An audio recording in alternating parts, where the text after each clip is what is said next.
লম্বা চড়া ঠিক যেন সিনেমার হিরো, ব্যাট হাতেও ভীষণ সাবলীল। ব্যাটে বলে সংযোগ ঘটলেই উৎপন্ন হয় শ্রুতিমধুর নিদান। এমন সব বিশেষণে লেপ্টেই ক্যারিয়ার শুরু করেছিলেন সৌম্য সরকার। এখনও 22 গজে গেলে আলাদা আবেদন তৈরি করেন সৌম্য, কিন্তু সেই আবেদনে ডাকে সাড়া দেন স্রেফ কোচেরাই।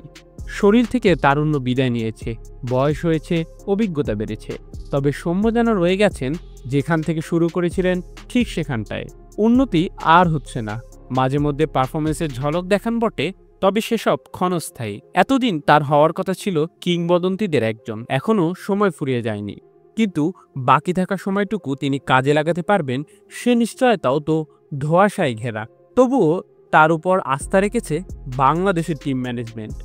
বদলে ফেলা টি-20 সেটআপে বেশ গুরুত্বপূর্ণ সদস্য সৌম্য। সে বিষয়টি নিয়ে তাকে অনুভব করানো হচ্ছে প্রায় প্রতিটা মুহূর্তেই। অনুশীলনে বাড়তি নজর দেওয়া হচ্ছে, সংবাদ সম্মেলনেও অভিজ্ঞ ক্রিকেটারদের তকমা দুঃখছে। তার মানে দাঁড়ায় তার প্রতি প্রত্যাশা কমেনি, বরং বেড়েছে।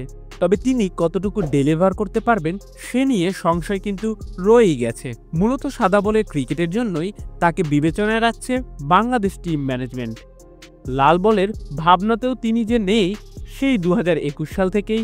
সম্প্রতি শেষ হওয়ার Dhaka premier division cricket league সৌম্যর কাছে অম্লমধুর অভিজ্ঞতার মধ্য দিয়ে গেছে। একটা সেঞ্চুরি ও দুটি হাফ সেঞ্চুরির পাশাপাশি 3টি শূন্য রানের ইনিংসও রয়েছে তার নামের পাশে। 12 ইনিংসে ব্যাট করে 399 রান যুক্ত করেছেন নিজের ঝুলিতে। তবে ঘরোয়া ক্রিকেটের সর্বোচ্চ টুর্নামেন্টে সেরা রান সংগ্রাহকদের সেরা 10-এ নেই সৌম্যর নাম। ওয়েস্ট ইন্ডিজের বিপক্ষে ওয়েস্ট ইন্ডিজেই 50 করেছিলেন। সেই ট্যুরে টি-20 সিরিজেও একটা 43 রানের ইনিংস খেলেছেন। এরপর আবার চ্যাম্পিয়ন ট্রফির মঞ্চে ভারতের বিপক্ষে 0 রানে ফিরেছেন। মাঝে অবশ্য ইনজুরি বাগড়া ছিল, বিপিএলও খেলেছেন তিনি। এই উত্থান পতনের কারণেই একটা মিডিওকার ক্যারিয়ারে থমকে গেছেন সৌম্য। সমস্ত সম্ভাবনা থাকলেও সৌম্য হতে পারেননি গ্রেট ব্যাটার।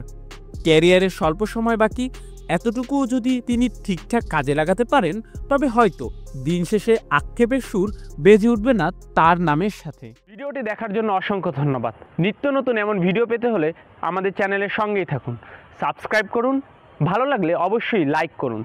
ভিডিও সম্পর্কে যে কোনো মন্তব্য করতে পারেন আমাদের কমেন্ট বক্সে। ধন্যবাদ।